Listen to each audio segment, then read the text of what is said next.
Je m'appelle Camille, et si je vous raconte mon histoire, c'est parce qu'elle est devenue ma vérité, celle que je porte comme une cicatrice et une armure à la fois. J'ai 23 ans aujourd'hui, mais tout a commencé il y a 10 ans, quand j'avais 13 ans, dans une petite ville du sud de la France, où les rues pavées sentaient la lavande l'été et où les secrets de famille pesaient plus lourd que les pierres des vieilles maisons. Ma vie, à l'époque, était un chaos silencieux, un puzzle dont les pièces ne s'emboîtaient jamais point. Mes parents, Claire et Marc, étaient des figures éclatantes, presque trop grandes pour notre petite maison.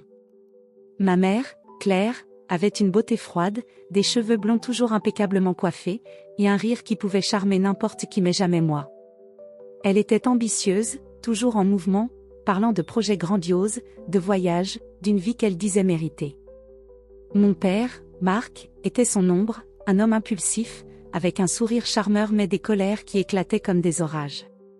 Ensemble, ils formaient un couple magnétique, mais instable, comme une étoile prête à s'effondrer. Et moi, j'étais l'enfant invisible, celle qu'on remarquait seulement quand il fallait crier ou promettre des choses qu'on ne tiendrait jamais point. Je me souviens des soirs où ils rentraient tard, leur voix résonnant dans la cuisine, pleine de reproches. « Tu ne comprends rien, Marc », lançait ma mère, tandis que mon père frappait la table, faisant trembler les verres. Moi, je me cachais dans ma chambre, un livre à la main, essayant de disparaître dans les mots. Les livres étaient mon refuge, un cadeau de mon grand-père. Henri était tout le contraire de mes parents.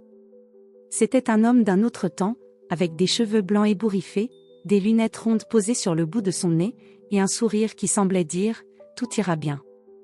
Ancien libraire, il vivait dans une maison modeste à la lisière de la ville, entourée de rosiers et remplie de livres. Sa maison sentait le papier jauni et le thé à la bergamote. Chaque dimanche, il m'emmenait là-bas, et on passait des heures à lire des romans d'aventure ou à parler de la vie. Les livres et l'amour, ma petite, c'est tout ce dont on a besoin pour survivre, me disait-il, ses yeux pétillants derrière ses lunettes. Je le croyais. Avec lui, je me sentais vue, aimée, importante. Il y avait aussi Sophie, ma meilleure amie, une fille rieuse avec des tresses interminables et une loyauté à toute épreuve. Elle habitait 2 rues plus loin et venait souvent me chercher pour échapper à l'atmosphère lourde de chez moi. Et puis, il y avait Madame Dubois, la voisine d'Henri, une femme curieuse mais gentille, toujours prête à offrir un gâteau ou une remarque indiscrète sur la vie des autres. Mais malgré ces éclats de lumière, Henri, Sophie, les livres, une ombre planait sur moi. Je sentais que quelque chose allait se briser. Mes parents étaient de plus en plus absents, leurs disputes plus violentes. Je me réveillais parfois la nuit, le cœur battant, convaincu qu'ils allaient partir pour de bon. Et puis, un soir, c'est arrivé. C'était une nuit d'automne, froide et pluvieuse. J'avais 13 ans. La maison était silencieuse, ce qui était pire que les cris habituelles. Je me suis levée pour boire un verre d'eau, mes pieds nus frissonnant sur le carrelage. La cuisine était vide, mais une note était posée sur la table, écrite à la hâte sur un bout de papier déchiré. « Camille, on doit partir quelque temps. On reviendra bientôt. Sois sage. » Pas de « je t'aime », pas d'explication. Juste ces mots froids, comme une gifle. J'ai relu la note, encore et encore, espérant y trouver un sens.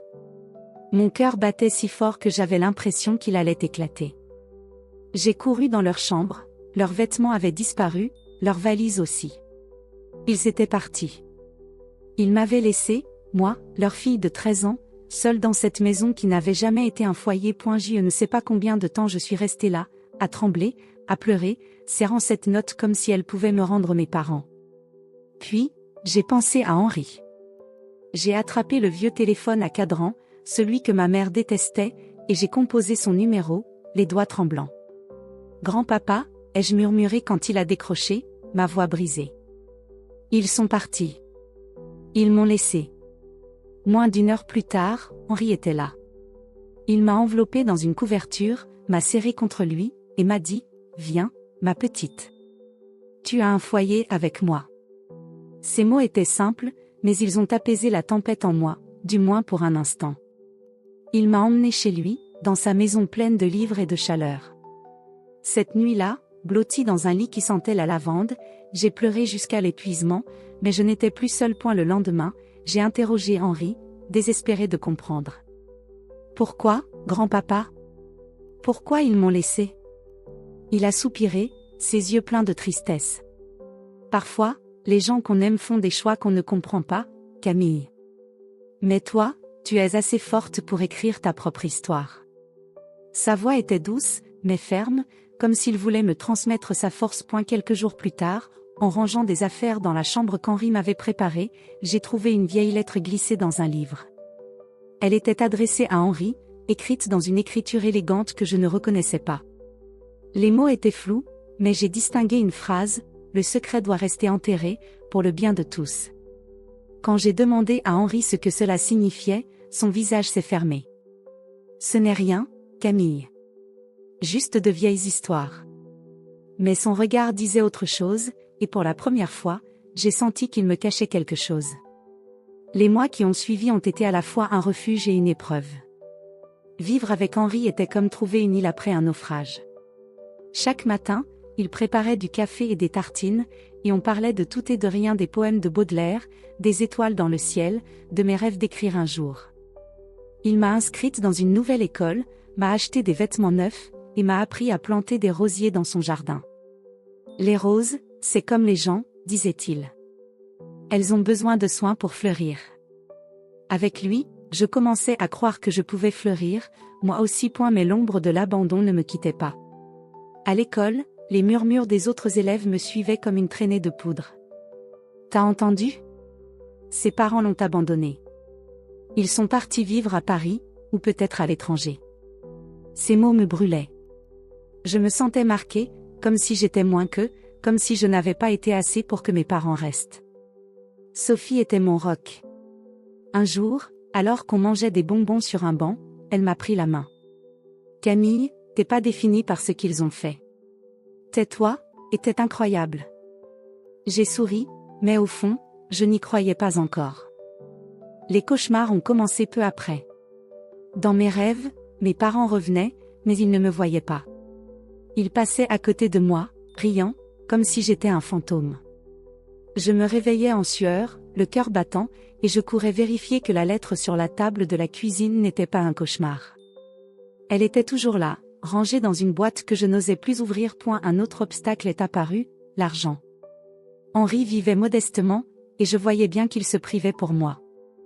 Les factures s'empilaient sur la table du salon, et parfois, le frigo était presque vide. Un jour, j'ai entendu Henri parler au téléphone, refusant une offre. Non, je ne toucherai pas à cet argent. C'est une vieille promesse, et je la tiendrai. Quand je lui ai demandé de quoi il parlait, il a changé de sujet, mais son regard était lourd, comme s'il portait un fardeau invisible. Le mystère s'est épaissi quand j'ai trouvé une photo dans un vieux carnet d'Henri. C'était lui, plus jeune, avec une femme que je ne connaissais pas. Elle avait des cheveux noirs et un sourire triste. Au dos de la photo, une inscription, « À toi, pour toujours ». 1965, j'ai interrogé Henri, mais il s'est contenté de dire « Certaines vérités sont trop lourdes pour être portées trop tôt, Camille ». Ces mots m'ont hanté. Quel secret gardait-il? Était-il lié à mes parents? À moi, un après-midi, Madame Dubois est venue avec un gâteau, comme à son habitude, mais son regard était plus curieux que d'habitude. Camille, tu sais, ta famille a toujours eu des secrets. On parlait d'une fortune, autrefois. Mais Henri n'a jamais rien dit. J'ai senti mon cœur s'accélérer. Une fortune? Henri, avec sa maison modeste et ses vieux livres, n'avait rien d'un homme riche. Pourtant, les mots de Madame Dubois ont planté une graine dans mon esprit, une graine qui allait bientôt germer. 10 ans ont passé depuis cette nuit où mes parents m'ont abandonné. J'avais 23 ans, et la vie avec mon grand-père Henri m'avait transformée. Il m'avait appris à aimer les livres, à cultiver des rosiers, et surtout, à croire en moi. Mais la douleur de l'abandon n'avait jamais vraiment disparu, elle dormait, tapie dans un coin de mon cœur, prête à se réveiller. Et elle s'est réveillée, brutalement, le jour où j'ai appris la mort d'Henri. C'était un matin d'hiver, gris et froid. J'étais à l'université, en train d'étudier la littérature, un rêve qu'Henri avait nourri en moi. Mon téléphone a sonné, et la voix tremblante de Madame Dubois m'a annoncé la nouvelle. Henri avait eu une crise cardiaque. Il était parti, sans un adieu, sans un dernier mot. J'ai lâché mon sac, mes jambes ont fléchi, et le monde s'est effondré. Henri, mon roc, mon refuge, n'était plus là. Les jours suivants ont été un brouillard de larmes et de formalités. J'ai organisé ses funérailles, entouré de Sophie, ma fidèle amie, et des voisins qui avaient aimé Henri.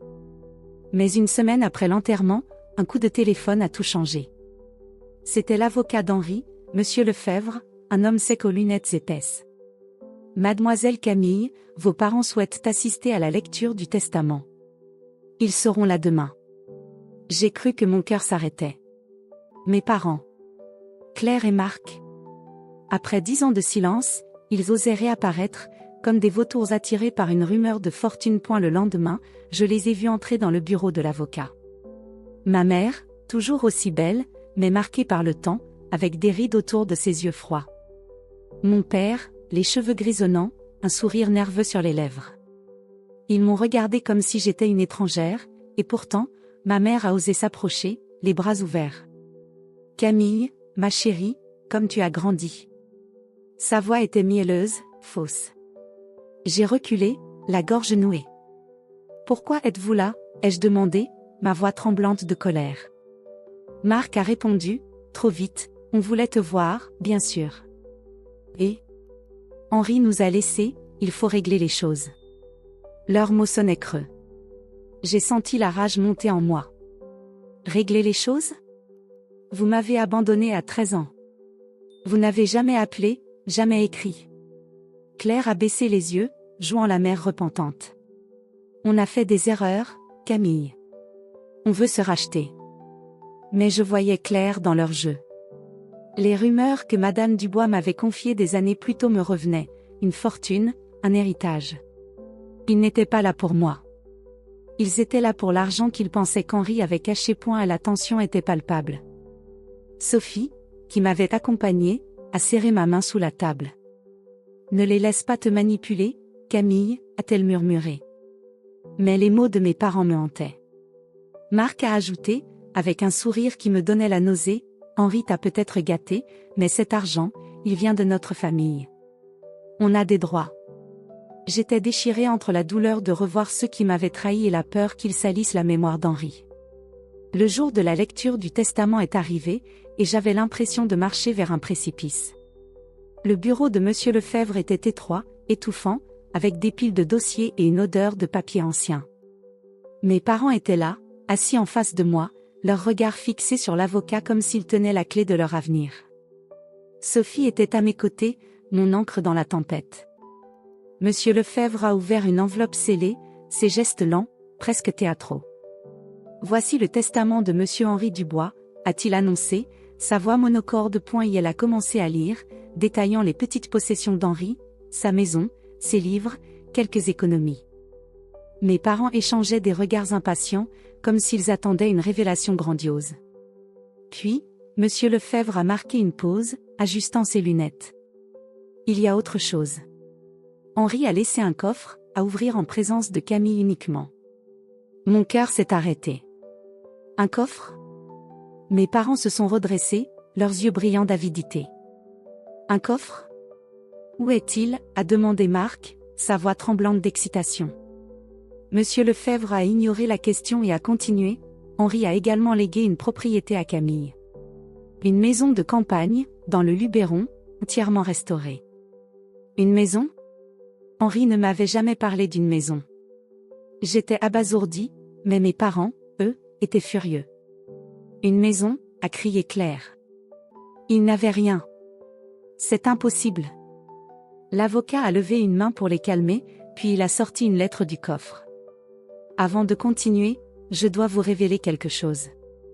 Il a marqué une pause, et l'air dans la pièce s'est alourdi. Claire, vous n'êtes pas la fille biologique d'Henri. Il vous a élevée après avoir épousé votre mère, une femme issue d'une famille aisée. Cette famille avait une fortune, mais elle a été dilapidée par vous et Marc dans votre jeunesse. Henri a protégé ce secret pour vous épargner, mais il a choisi de tout léguer à Camille, sa petite fille de cœur. Le silence qui a suivi était assourdissant. Claire s'est effondrée sur sa chaise, le visage blême. Ce n'est pas vrai? A-t-elle murmuré, mais sa voix tremblait. Marc, rouge de colère, s'est levé. C'est une fraude. Henri n'avait pas le droit. J'étais figée, incapable de parler. Henri n'était pas le père de ma mère? Et cette maison, cet héritage, tout cela changeait tout ce que je pensais savoir. M. Lefebvre a ouvert le coffre et m'a tendu une enveloppe scellée, adressée à moi. Camille, ceci est pour vous. Henri voulait que vous lisiez ceci en privé, mais il m'a autorisé à révéler le reste aujourd'hui. Mes mains tremblaient en prenant l'enveloppe. À l'intérieur, il y avait une lettre d'Henri, écrite de sa main. Ma chère Camille, tu es ma vraie famille, celle que j'ai choisie. Cette maison est ton refuge, comme tu as été le mien. Vis, aime, et écris ton histoire. Les larmes ont brouillé ma vue. Henri m'avait tout donné, pas seulement une maison, mais son amour, sa confiance. Claire a explosé. Il n'avait pas le droit de te donner tout, a-t-elle crié, les larmes coulant sur ses joues. J'étais sa fille. Mais ses mots sonnaient creux, pleins d'amertume et de regret. Marc, lui, a menacé de contester le testament, mais l'avocat a été clair, tout était légal, inattaquable. La pièce vibrait de tension, et moi, j'étais au bord du gouffre, partagé entre la douleur de cette vérité et la force que la lettre d'Henri m'insufflait. Les jours qui ont suivi ont été un tourbillon. Mes parents ont tenté de me manipuler, alternant entre supplications et menaces. Claire m'a appelé un soir, sa voix tremblante. Camille, on peut recommencer. On est une famille. Mais ces mots ne pouvaient effacer 10 ans de silence. Marc, lui, m'a accusé d'avoir volé l'héritage d'Henri. Tu crois que tu mérites tout ça? Une gamine qui n'a rien fait? Ces paroles me blessaient, mais elles ne me brisaient plus. Avec le soutien de Sophie et de Monsieur Lefebvre, j'ai décidé de protéger l'héritage d'Henri. J'ai visité la maison de campagne dans le Luberon, un endroit magnifique, entouré de champs de lavande et de cyprès. À l'intérieur, j'ai trouvé des traces d'Henri, ses livres préférés, des photos de nous deux, et un carnet où il avait écrit des poèmes pour moi. Une note disait « Camille, cette maison est ton histoire. Construis-la. » J'ai pleuré, mais cette fois, c'était des larmes de gratitude. J'ai confronté mes parents une dernière fois. Dans un café de la ville, je les ai regardés dans les yeux. « Vous m'avez abandonné » ai-je dit, ma voix ferme. Henri m'a appris à m'aimer, à être assez. Cet héritage, c'est son amour, pas votre argent. Je vous pardonne, mais je ne vous dois rien. Claire a baissé les yeux, silencieuse pour une fois. Marc a marmonné une menace, mais il savait qu'il avait perdu. Ils sont partis, promettant de revenir, mais je savais que je ne les laisserais plus m'atteindre. Quelques mois plus tard, je me suis installée dans la maison du Luberon. Chaque matin, je me réveillais avec le chant des oiseaux et l'odeur de la lavande. J'ai commencé à écrire un livre, inspiré par Henri, par son amour des mots et des histoires. Je racontais mon parcours, mes blessures, et la force que j'avais trouvée en moi. Sophie venait souvent, et on passait des soirées à rire, à rêver, à parler d'avenir. Tu vois, Camille, t'as fleuri, comme les rosiers d'Henri, m'a-t-elle dit un soir, un verre de vin à la main. J'ai souri, le cœur léger. J'ai appris une leçon précieuse, la famille, ce n'est pas seulement le sang. C'est là où on choisit de poser son cœur. Henri m'avait sauvée, non pas avec une fortune, mais avec son amour inconditionnel. Et maintenant, je sauvais son histoire, en la partageant avec le monde. Et si cette histoire vous a touché, si vous avez ressenti la douleur, l'espoir et la résilience de Camille, alors rejoignez-nous sur notre canal YouTube, Histoire de tous les jours. Abonnez-vous pour découvrir d'autres récits qui parlent au cœur, des histoires de trahison, de secrets, et de triomphe. Cliquez sur le bouton d'abonnement, activez la cloche, et partagez vos pensées dans les commentaires. Ensemble, écrivons les histoires qui nous unissent.